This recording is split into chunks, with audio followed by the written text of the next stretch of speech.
2024 चुनाव से पहले कांग्रेस को बड़ा झटका। इस बड़े नेता ने थामा बीजेपी का दामन। 7 महीने पहले टिकट कटने से छोड़ दी थी बीजेपी। नमस्कार, आप देख रहे हैं 24 का महाभारत और मैं हूं आपके साथ नैन्सी वाजपेयी। लोकसभा चुनाव 2024 में अब ज्यादा वक्त नहीं बचा है, लेकिन चुनाव की तारीखों के ऐलान से पहले ही 24 का महाभारत जरूर शुरू हो गया है। इस बीच दल बदलने का सिलसिला भी तेज हो गया है।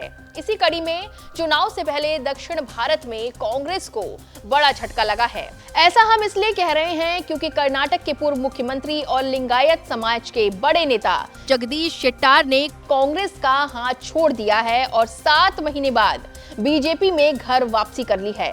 25 जनवरी 2024 को दिल्ली स्थित भाजपा मुख्यालय में सीनियर पार्टी नेता बीएस येदियुरप्पा और state BJP chief BY Vijayendra की मौजूदगी में वो भाजपा का हिस्सा बने।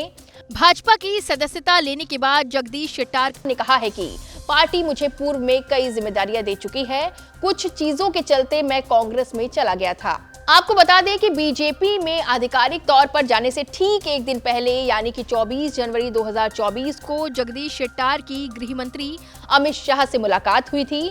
तभी से ये कंफर्म माना जा रहा था कि शेट्टार बीजेपी में आने वाले हैं। अब सवाल ये है कि जगदीश शेट्टार की घर वापसी से 24 के महाभारत में बीजेपी को क्या फायदा मिलेगा, वो भी जानते हैं। जगदीश शेट्टार 2023 में कर्नाटक में हुए विधानसभा चुनाव के दौरान टिकट न मिलने से बीजेपी छोड़कर कांग्रेस में चले गए थे। कांग्रेस ने उन्हें हुबली धारवाड़ से टिकट दिया था, पर वहां से उन्हें हार का सामना करना पड़ा। पार्टी ने इसके बाद उन्हें एमएलसी बनाया।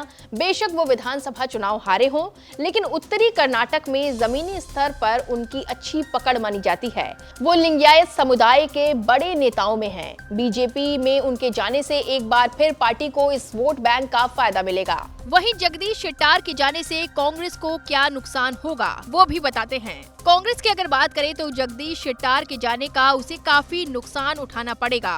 कांग्रेस वैसे भी उत्तरी कर्नाटक में कमजोर है। पार्टी की कमजोर स्थिति का अंदाजा इसी बात से लगाया जा सकता है कि शेट्टार जैसा कद्दावर नेता भी वहां से कांग्रेस के टिकट पर विधानसभा चुनाव हार गया। ऐसे में कांग्रेस के लिए लोकसभा चुनाव से पहले इस क्षेत्र में जनाधार बढ़ाना बड़ी चुनौती होगी। आइए अब ये भी जान लेते हैं कि आखिर जगदीश शेट्टार हैं कौन।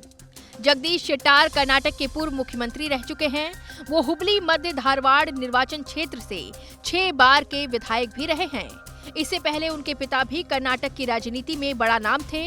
जगदीश शेट्टार के पिता शिवप्पा शेट्टार हुबली के मेयर थे। शेट्टार के पिता दक्षिण भारत में जनसंघ के पहले मेयर थे। इसके अलावा उनके भाई एमएलसी और चाचा विधायक हैं। इस तरह से शेट्टार फैमिली की हुबली धारवाड़ इलाके में मजबूत पकड़ है। ऐसे में ये साफ कहा जा सकता है कि 2024 के चुनाव को लेकर बीजेपी ने कर्नाटक में बड़ा दांव चल दिया है। अब देखना होगा कि कांग्रेस इसका क्या काट निकालती है। 24 के महाभारत की इस रिपोर्ट में बस इतना ही। तमाम बड़े अपडेट्स आप देखते रहे एबीपी लाइव पर।